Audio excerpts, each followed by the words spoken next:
চমৎকার একটা গলার ইউনিক ডিজাইন আর হাতার একটা ডিজাইন নিয়ে আমি আজকে চলে এসেছি। চলুন সেই ডিজাইনটি শুরু করা। আসসালামু আলাইকুম, এন্টারটেনমেন্ট বাই খাদিজা আপনাদের সবাইকে স্বাগতম। তো আজকে একটি ইউনিক একটা গলার ডিজাইন দিয়ে জামা তৈরি করব আর একটু সুন্দর হাতার ডিজাইন দিয়ে একটা জামা তৈরি করব। তো সেই ভিডিওটাই আজকে শুরু করেছি। তো প্রথমে আমি গলাটা কেটে নিচ্ছি, নিচের ধাপ আমার প্রসেসে আশা করি বোঝানো বলার চেয়ে আপনারা দেখে নিলে অনেক সহজেই বুঝতে পারবেন। আমি প্রথমে গলার ডিজাইনটা শেপটা কেটে নিয়েছি, তারপর গোল গলা নিয়েছি। এখন আশা করি বুঝতে পারবেন আমি কোন প্রসেসে গলাটা।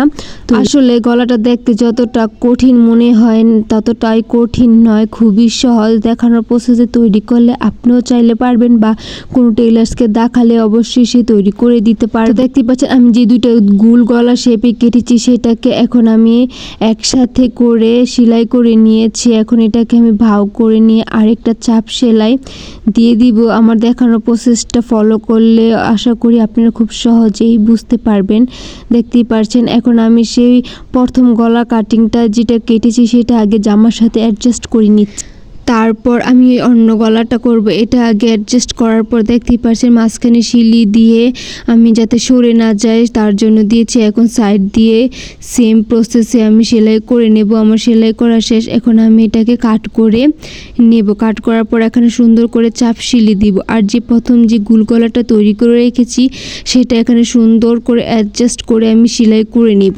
আশা করি আমার বলার চেয়ে আপনারা দেখলে অনেক বেশি ভালো করে বুঝবেন। আমার গলা অ্যাডজাস্ট করা শেষ, দেখতে পাচ্ছেন কতটা সুন্দর হয়েছে। মাঝখানে আমি 4 ইঞ্চি পরিমাণ কাপড় নিয়ে এটাকে ভাঁজ করে নিয়ে তারপর সেলাই করে নিব। আমি এখানে পিন অ্যাডজাস্ট করে নিয়ে পিন দেওয়ার কারণ যাতে এটা ছুটে না যায়। তারপর এখানে আমি যে গলা শেপে কাট সেলাই করে নিয়েছি, দেখতে পাচ্ছেন গলাটা কতটা সুন্দর হয়েছে। আমি ভাবতে পারিনি আমার প্রথমের তুলনায় গলার ডিজাইনটা এত সুন্দর হবে। তারপরে যে হাতা কাটিংয়ে হাতাটাও আমি হাতার মাপের চেয়ে 5 ইঞ্চি পরিমাণ বেশি রেখেছি আর হাতার শেপ অনুযায়ী আমি কেটে নিয়েছি। শুধু এতটুকু হাতার বিশেষ আর কিছু না।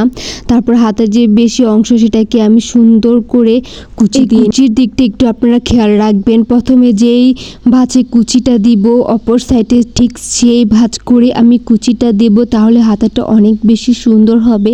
দেখতে পাচ্ছেন আমার কুচি দেওয়া শেষ। আমি এই যে দিক দিয়ে কুচি দেওয়া শুরু করেছি সেই দিকে নিয়ে কুচিটা আমি শেষ করেছি। দেখতে পাচ্ছেন দুইটা হাতায় কুচি আমি কমপ্লিট করে এখন এটা আমি জামার সাথে অ্যাডজাস্ট করতে যাব। দেখতে পাচ্ছেন আমি জামাটা ভাও সাইড নিয়ে হাতাটা উল্টো করে নিয়ে তারপর সেলাই করে নিচ্ছি। এই হাতাটাকে অবশ্য পরি হাতা বলে, অনেকে পরি হাতা বা গাউন হাতাও বলে। এখন আমি হাতা লাগানোর পর এখন সাইড সেলাই করে জামাটা কমপ্লিট করে নিয়ে আপনাদের ফাইনাল লুক দেখাচ্ছি। দেখতে এটা হচ্ছে আমার জামার ফাইনাল লুক। দেখতে পাচ্ছেন হাতাটার গলাটার সাথে কতটা সুন্দর লাগতেছে, আমি ভাবতেও পারিনি।